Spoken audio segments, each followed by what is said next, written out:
Don't be afraid. Lock the doors. Turn out the lights. And climb into bed. It's time for Hillbilly Deadtime Stories. Most of us have stayed at a hotel for one reason or another. Hotels can be a home away from home for a weary traveler, whether it be for work or vacation. Unfortunately, sometimes people are forced to stay at a hotel because of a natural disaster such as a hurricane or some other type of tragedy such as a fire. When you take into consideration how many people stay at a hotel over the many years that it's open, and how many people have died there due to natural causes, suicide, or even murder, it's really not that big of a surprise that hotels would be some of the most haunted places in the world. With that being said, you can also take into consideration where that hotel is located. Some locations, such as Galveston, Texas, have had a history of tragedy. The storm of 1900 that hit Galveston was the deadliest natural disaster in United States history. Many of these spirits are still lingering in Galveston today. So the next time you check on the reviews of a hotel, you may want to focus less on how good the room service is, and focus a little more on if you're going to have an uninvited roommate.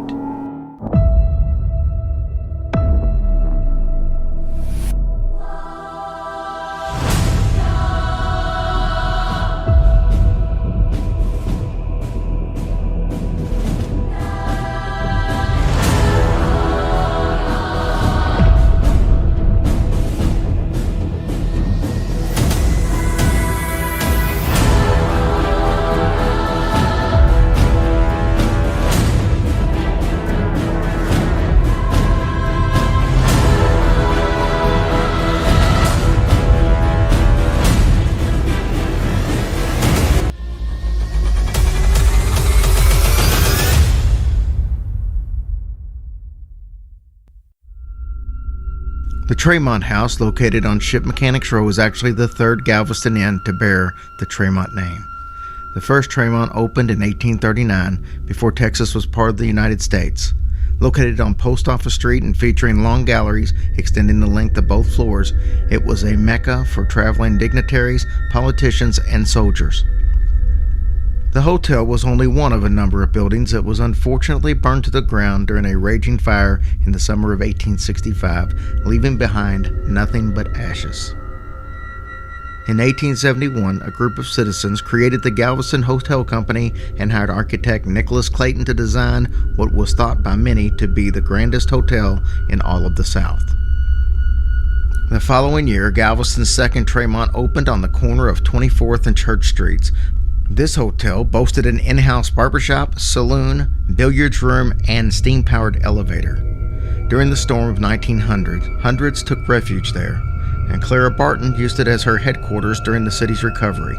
The building eventually fell into disrepair and was demolished in 1928. The third and present incarnation of the Tremont House opened in 1980. It was created by joining the 1879 Leon and H. Blum building and the Belmont Hotel, which was originally constructed in 1870 as a commercial building. The next additions were a fourth floor, a four-story atrium, a rooftop bar, and a skylight. Now this elegant establishment occupies an entire block. The lobby gathering space features an exquisite rosewood bar once tended by Henry Tougeau. Henry was the barkeeper and the proprietor of the Opera House Saloon in the basement of the Tremont Opera House. After the Opera House closed its doors, Henry took the bar with him and opened Henry's Cafe at the Stag Hotel. Henry sold his beloved bar and retired in 1913. Lost and alone without the work that he had loved, he committed suicide in the bathtub 5 years later at the age of 75. His ornate bar was found in disrepair at a local tavern in the 1960s. It was rescued and restored to its former beauty. Now installed at the newest Tremont, the bar is named in his honor. Henry may just be more than a memory, though, as staff and guests have witnessed paranormal activity in the bar almost since opening day. On Valentine's Day one year, each of the ladies on the bar waitstaff was given a long-stemmed rose by management. Gathering around the bar after closing, one of the ladies suggested that they leave their roses for the bar ghost. One waitress, scoffing at the idea of giving up her flower for a silly ghost, laid it across the corner of the bar as she retrieved her purse. An unknown force immediately sliced the bottom off of the rose, leaving the startled woman with only a thorny stem. The impish spirit of a little boy, fondly called Jimmy by the staff, plays in the kitchen, the lobby, the elevators, and the back alley of the establishment. He is rumored to be the ghost of a child who was run over in front of the Blum building in the 1880s. Jimmy is believed to be the cause of the glasses that move by themselves across the bar, sometimes tumbling to the floor. Henry probably enjoys the company. New employees usually experience Jimmy within a month or two, seeing the youngster out of the corner of their eyes. One employee in guest services saw a little boy playing behind a guest who was checking into the hotel. When he walked away, the boy didn't follow and seemed to disappear. When the employee later asked the guest about his son, he said that he was alone and hadn't seen the child. The most talked about spirit at the hotel appears as a Civil War soldier in full uniform. Seen for over 30 years, he marches up and down the lobby in front of the elevators and back toward the staff offices, his ghostly steps echoing off the marble floors. His apparition has also been seen in the bar and the dining areas. An intern from out of the country was gathering ice for room service when he heard a woman crying in the stairwell of the 4th floor. As he approached the sound to investigate, a strong rush of air brushed past him, and the sobbing just stopped. On more than one occasion, housekeeping has watched an older lady dressed in black walk out of the restroom in one of the guest rooms on the Belmont side while they were cleaning. The witnesses have always been sure that they were alone at the time. The phantom of a male victim of the 1900 storm is a bit more unnerving than his fellow ethereal residents. He creates cold spots on the 3rd and the 4th floors, especially active whenever there is heavy rain, lightning, or windstorms. He attempts to alarm witnesses in order to warn of an impending danger. Roaming the hallways and visiting rooms, he turns showers, lights, televisions, and ceiling fans on and off while guests attempt to sleep. The occurrences have been known to happen in unoccupied rooms through reports from people staying in the neighboring rooms.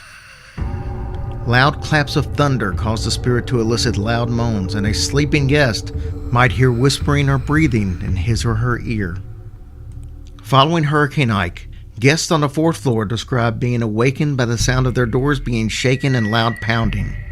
The incidents were followed by the sound of one-footed stomping on their hallways accompanied by a distinct dragging noise. One guest reported hearing someone crying for help and rapping from outside the windows, which could almost be explained except for the fact that the room was on the 3rd floor. Most of the ghostly reports originate from the east side of the hotel, which was originally the Belmont. In that part of the hotel, more than half a dozen retired seamen died in their rooms in the 1960s alone. One unfortunate fellow mysteriously fell from a window on the top floor at 4 a.m. in the morning. A few rooms at the Tremont House have ghosts with their own specific habits. For example, room 219's roguish entity sometimes unpacks the luggage of guests who find the contents strewn across the floor when they wake up. In room 271, guests smell old-fashioned perfume, feel cold drafts, and get an impulse to leave the room. On several occasions, when housekeeping has knocked on the door, a woman asking to be left alone has responded to them.